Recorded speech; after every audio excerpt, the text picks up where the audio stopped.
Kami dari kelompok akan menjelaskan tentang siklus kehidupan. Yang pertama, pengertian rantai makanan.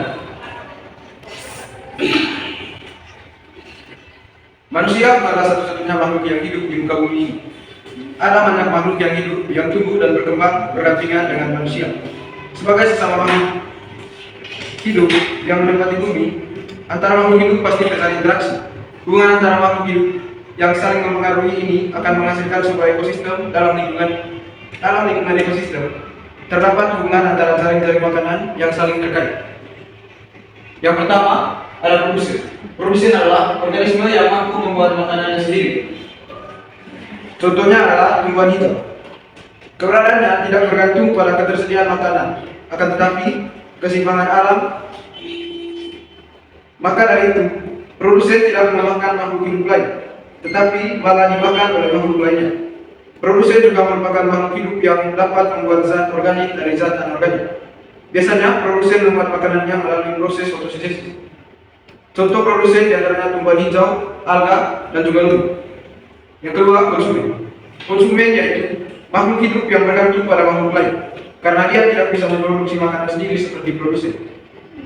Maka dari itu, untuk menjaga kelangsungan hidupnya, konsumen bergantung pada organisme lainnya. Peran konsumen di dalam semua ekosistem biasanya adalah hemat. Konsumen memiliki beberapa tingkatan.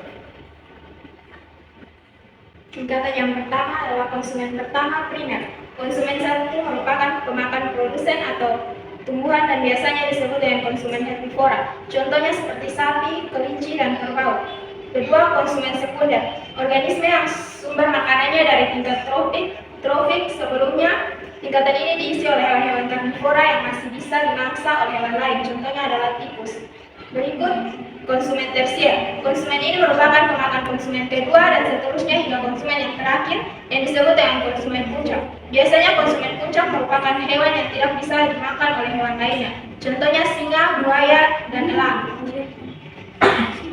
Pada gambar ini bisa terlihat bahwa rumput merupakan produsen, belalang sebagai konsumen primer, katak sebagai konsumen sekunder, ular dan burung elang sebagai konsumen tersier. Selain itu, ada juga cahaya matahari yang berperan sebagai energi yang membantu dalam proses fotosintesis, sehingga tanaman memiliki makanan yang membuatnya tetap hidup dan menjadi produsen pokok konsumen primer.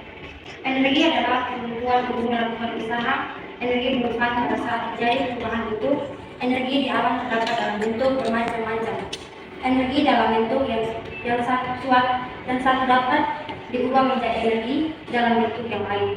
Misalnya dalam suatu mesin mobil, pembakaran dari mesin bensin dapat mengubah energi kimia menjadi energi mekanik, sedangkan mesinnya dapat menggerakkan mobil sehingga energi mekanik diubah menjadi energi kinetik. Makanan manusia mengandung energi kimia dalam tubuh. Energi kimia tersebut dapat disimpan dan dibebaskan dalam bentuk energi yang lain, sehingga dapat digunakan untuk melakukan aktivitas sehari-hari. Arus energi.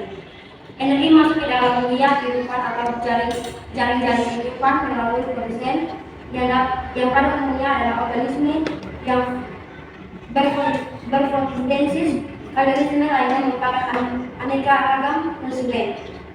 Pada saat memburu rumput menimbul energi dalam tumbuhannya. Rumput dimakan sapi dimakan manusia. Jadi energi telah dipindahkan dari rumput ke sapi dan dari sapi ke manusia.